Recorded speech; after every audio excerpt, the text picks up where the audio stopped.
बहू ने आसमान दिखा दिया। माँ जी, ये 5,000 रुपये आप अपने पास रखिए। ये बोलते हुए बहू ने सास को 5,000 रुपये दिए और बहू अपने ऑफिस के लिए निकल गई। सास का एकदम से गला भर आया। भरे गले से बोली, बेटी, मुझे इतने पैसे का क्या काम है? माँ जी, 1 महीना हुआ है हमें इस नए घर में आए। मैं रोज देख रही हूँ आपको, कितनी चीज़ों के लिए पैसे लगते हैं। आप सब्जी लेती हो, फल लेती हो, काम वाली भी कभी आपसे पैसे मांगती है। आप रोज सामने वाले गार्डन में घूमने जाती हो। आपका कुछ खाने का मन हुआ या कुछ खरीदने का मन हुआ तो ये 5,000 रुपये अपने पास रखिए। सास के चेहरे पर मुस्कुराहट आ जाती है। सास बोली, पेंशन के पैसे रहते हैं मेरे पास। इस पर बहू बोली, माँ जी, आप गार्डन में जाती हैं, वहाँ के लोगों से मेल मिलाप करिए। कभी मन हुआ तो पिक्चर देखने जाएं। माँ जी, आप तीर्थ स्थल पर जाया करो, वहाँ जाकर आपको अच्छा लगेगा और आपका मन भी बढ़ जाएगा। अपनी जिंदगी खुलकर जियो माँ जी। उन्होंने मुझे बताया है कि आपने बहुत मुश्किल उठाते हुए इस घर को संभाला है और आपने अपनी जिंदगी में बहुत सारे दुख देखे हैं। बड़े भैया अपने घर में खुश हैं, दीदी अपने ससुराल में खुश हैं और हम भी खुश हैं। अब आप किसी की या कोई भी चिंता किए बगैर खुश रहिए। सिर्फ अपने लिए जियो, जो आपके मन में आए वो करो।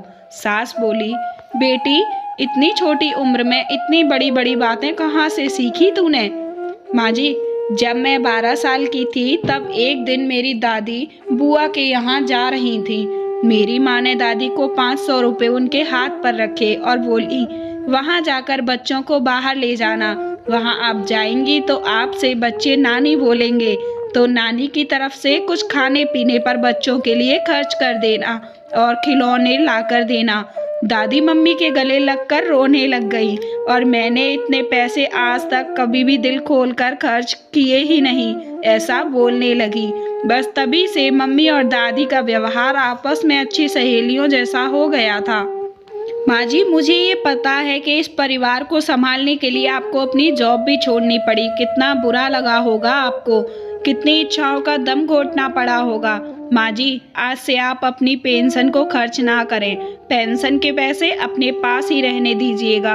अगर मुझे कभी ज़्यादा ज़रूरत पड़ी तो मैं आपसे बेटी के हक से पैसे मांग लूँगी। मेरी माँ हमेशा कहती हैं, 16-17 घंटे घर के काम करने वाली महिला को कोई समझता ही नहीं, लेकिन तुम अपनी सास की मेहनत को ध्यान में रखना।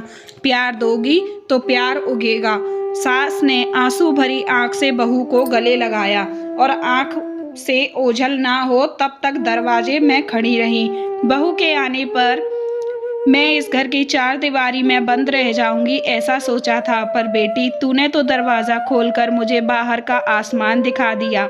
मेरी दुआ है तेरे साथ कि तू हमेशा खुश रहे और एक दिन जब तू खुद सास बने तो तेरे घर भी बिल्कुल मेरी जैसी बहू हो।